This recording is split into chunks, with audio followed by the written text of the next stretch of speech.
All you need to make fresh pasta at home is some fine flour, some fresh eggs, and some semolina flour. First, take your flour and gently tip it out onto your workspace. Make sure your hands are dry, then using your fingers, make a small well in the flour. Take an egg and gently crack it into the well you've just created. Now the fun starts. Using your fingers, break the yolk so it mixes with the white, then gently work the egg around in a circular motion. What you are actually doing here is slowly picking up the flour around the edges and drawing it into the moist center. When the egg and flour start to turn to a firmer paste, add another egg to the mixture and repeat the process. Don't be impatient and get tempted to stir the flour in faster, as this will introduce lumps into your dough that you will have a hard time working out. As you work your mixture around, it will start to change consistency and the paste will develop into a dough. Keep kneading this dough with the flour until you're satisfied you have a very elastic mix. Be sure your pasta dough is not sticky. If it is, you'll need to add more flour. You will most likely have more flour than you require, so don't feel compelled to use it all. Once you have your dough at the correct texture, use your hands to mold it into a small cob. You will need to rest your dough for at least 30 minutes before you roll it out. Generally, pasta is made with a pasta machine. Take your dough and press it into a small disc. Feed it into the pasta roller, then fold it back onto itself and repeat.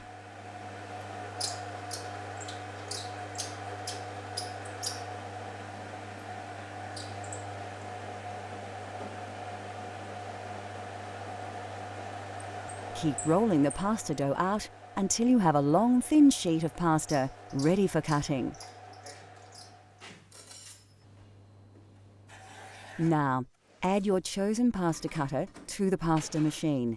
Lightly dust your rolled dough with a little semolina and carefully slice your pasta. Once cut, dust your fresh pasta with semolina and put it aside for later. We'll cook our fresh pasta in a fettuccine al funghi later in the show.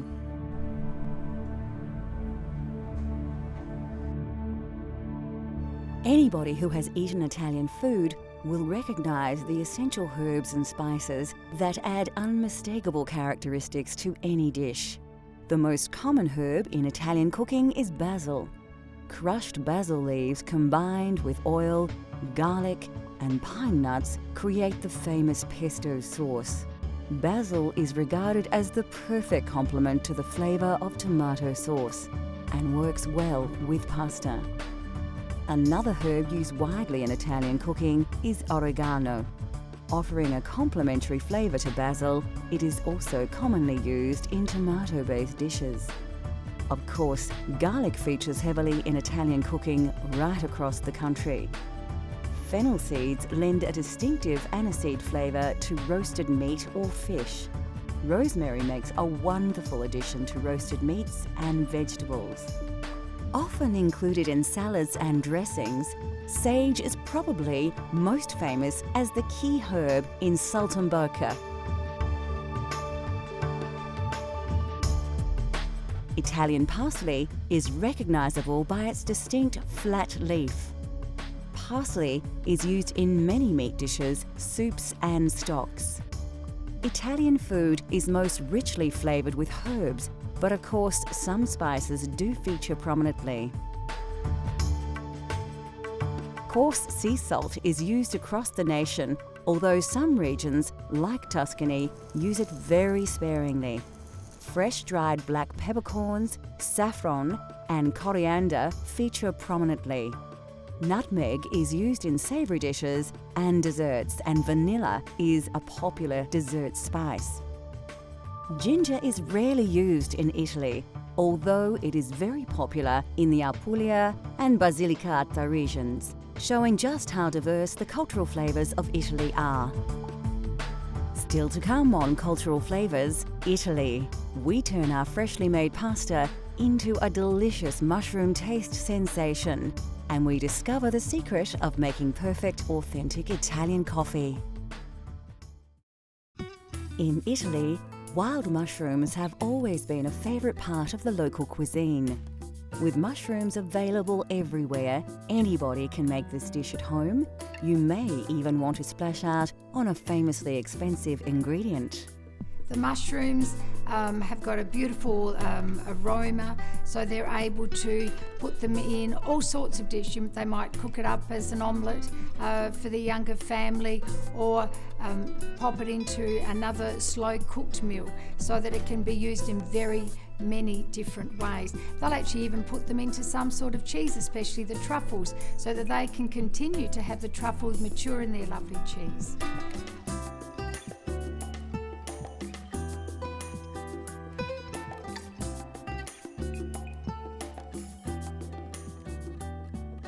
For this dish, you will need a selection of mushrooms.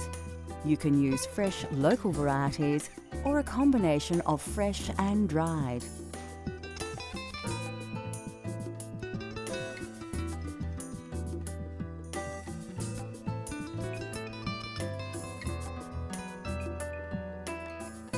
You will also need a dash of olive oil and some dry vermouth. First, take your Italian parsley and chop it finely. It's important to use fresh parsley in your pasta dishes, as the dried alternative can lack flavour. Put it aside, as you will need to add it to your dish much later. The next step is to slice your mushrooms. The trick here is to try and keep the size uniform so they cook evenly.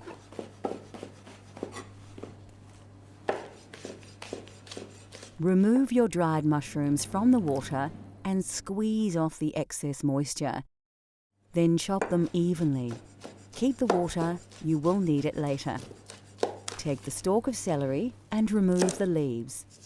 Chop into lengths, slice along the grain, then finely dice into small blocks to avoid large chunks of this strongly flavoured vegetable masking the delicious mushroom flavours. Next, chop your garlic and slice your red onion. Put the ingredients aside and heat up your pan. So, to prepare the sauce, we're going to start with a nice fry pan, a little bit of oil. We want the oil to get nice and hot, almost smoking. The first thing we're going to add is our mushrooms, so they get a nice bit of colour on them. Brings out all the nice flavours, so they don't go soggy. After the fresh mushrooms have braised a little, add the dried mushrooms, then the celery, onion and garlic, and a sprinkle of salt. Reduce the heat and cook it gently to bring out all the combined flavours. Add a dash of vermouth and some of the liquid stock you had the dried mushrooms in, and your Italian sauce will be taking shape. Next, add the butter and cook on a gentle heat with the juices. When the butter emulsifies, it will produce a nice rich sauce. Finally, add your chopped Italian parsley and stir it right through the sauce. Then set it aside to rest while you cook your pasta. Put your heavily salted water on the boil. Ensure that it is a strong, rolling boil before adding the fresh pasta you prepared earlier. Stir it around a little to prevent the pasta from sticking together. Fresh pasta won't take long to cook, about 3 to 5 minutes. Drain your pasta in a colander and put your sauce back on the heat. Make sure it is very shiny. You can add more stock or butter to get your sauce to the desired consistency. Add your drained pasta through the sauce in the pan and stir through. Make sure you have covered the pasta entirely with your mushroom sauce. Then you are ready to serve. Grate some Parmigiano Reggiano, commonly known as Parmesan cheese, over the dish. Just enough to give it some bite and some extra saltiness, but not so much it causes the dish to go gluggy. Finally, if you have them, shave some black truffle over the dish just before serving. Now, enjoy your authentic fettuccine al funghi.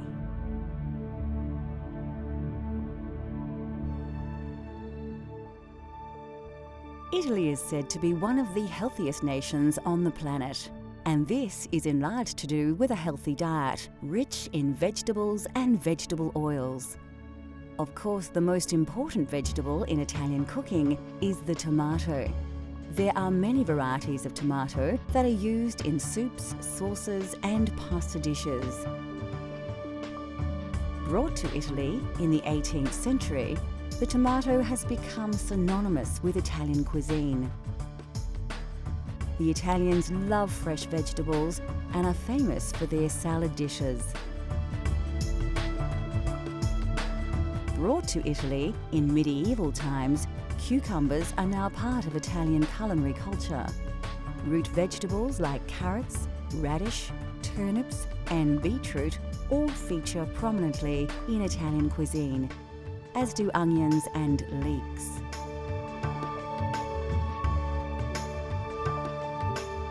Cabbages, cauliflowers, spinach and rhubarb are also part of the Italian diet. Squash and pumpkins are often used as an accompaniment. Bell peppers and potatoes also have become part of Italian food culture. Melons, like cantaloupes named after the town of the same name near Rome, are often presented as a dessert. Asparagus is a common ingredient in many Italian dishes. Mushrooms are highly regarded in Italian cuisine, especially in the provinces in and around Tuscany.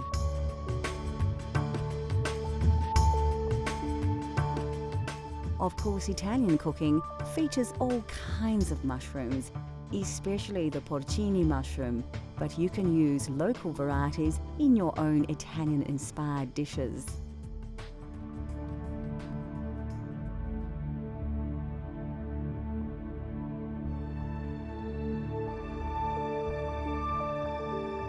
Coffee originated in the highlands of Ethiopia and quickly spread across the Islamic world during the Middle Ages.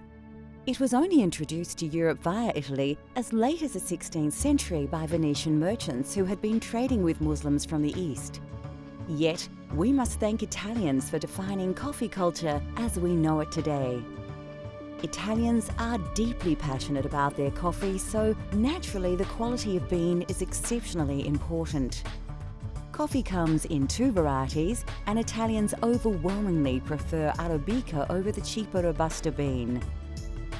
Roasting beans changes their colour, taste, smell, and Italians enjoy a full roast bean, which are rich brown in colour and have a slightly oily surface. Italian baristas have created a wide range of ways in which to enjoy coffee. Cafe Espresso is brewed by forcing hot water under pressure through finely ground coffee. This process produces a highly concentrated shot of coffee, which actually forms the basis of many other drinks, such as a macchiato, which is simply a shot of espresso marked with a small drop of steamed milk. The most well-known Italian-style coffee is, of course, the cappuccino, and this cultural flavour of Italy has become increasingly popular right across the globe. Cafe latte is usually drunk at breakfast time, made with a full glass of steamed milk and a shot of espresso. This wholesome drink provides the perfect start to the day for many Italians. Coffee is drunk in a variety of ways, but generally speaking, Italians only add milk earlier in the day. With the exception of breakfast, coffee is rarely served alone and is usually enjoyed after a meal. The drinks, the roasting styles, barista techniques and the popular social aspects of drinking coffee have all been heavily influenced by Italy's love of the coffee bean. Next on Cultural Flavours, Italy. We explore a famous Tuscan twice-baked biscuit and its accompaniment and discover how to serve this delicious Italian treat.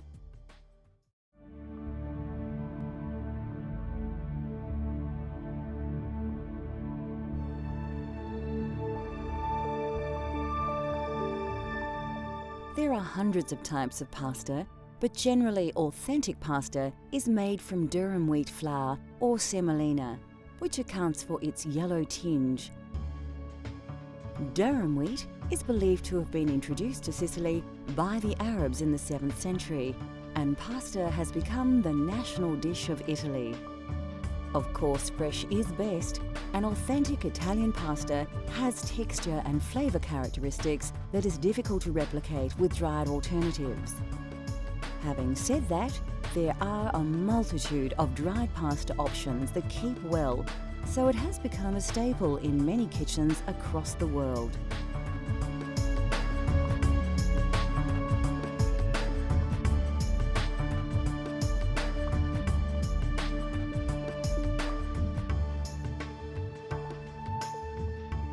Italy produces 25% of all the olives grown globally from hundreds of varieties of olive tree.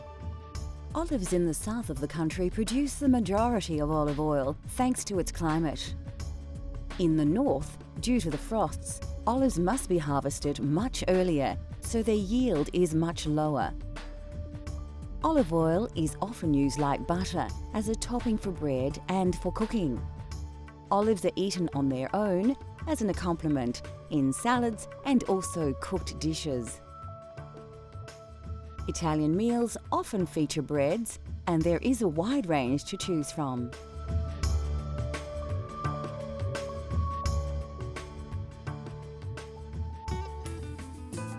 Italian food is rich with tradition, and there are few foods more traditional than biscotti. Tuscany, they love their biscotti.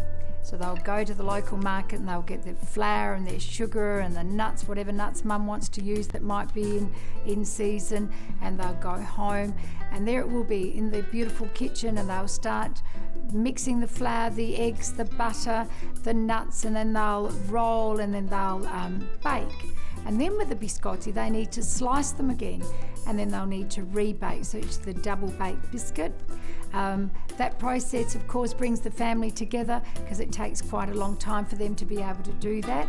And then more especially, those biscotti are shared with their family and their friends. And because they are so hot and so crisp, they'll be able to share them for the rest of the week.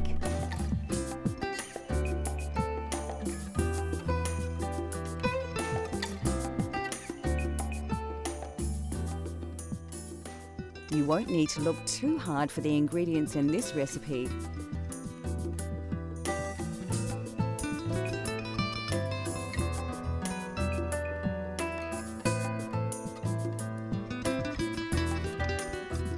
Place your butter in a bowl and add your caster sugar. Mix the ingredients with a spatula until you have a consistency like this.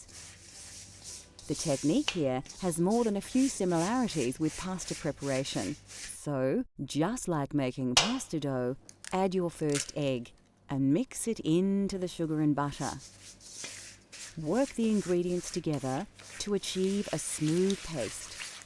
Do the same with all the eggs until you have a fairly liquid, smooth and even paste. The next step is to add your flour, but only a little, and mix it through. Just like the pasta, you don't want to add all the flour at once. This technique ensures you have a lump-free mixture. As you add the flour, it develops a more dough-like texture, but still a liquid. This is the time to add the other ingredients. Put your lemon zest and nuts in and give it a little stir. You'll soon realize that mixing with the spatula is no longer an option, and you will have to get your hands in. If your dough is still very sticky, add a little more flour until you can comfortably pick up the mixture without it falling and drooping from your hands. Take an oven tray and line with grease-proof paper. Place your biscotti dough, stretched out a little, on the tray, and now you are ready to place it in your 180 degrees Celsius preheated oven. Bake for about 25 minutes, or till firm. Remove the biscotti from the oven and allow to cool. When your loaf has reduced in temperature and feels firmer to the touch, you can place it on a cutting board and begin to slice into biscuits. Keep the slices thin and even. Lightly dust your papered oven tray with caster sugar and place the cut biscuits on the tray. Proceed to dust these with a little more caster sugar. Place back in the oven at 160 degrees Celsius for about 10 minutes. Your biscotti is now ready to serve, and there is no better way to enjoy biscotti than the traditional way. Although delicious on its own, biscotti is traditionally served with Vinsanto, or holy wine. You dip the biscotti into the Vinsanto and eat the biscuit, then dip again.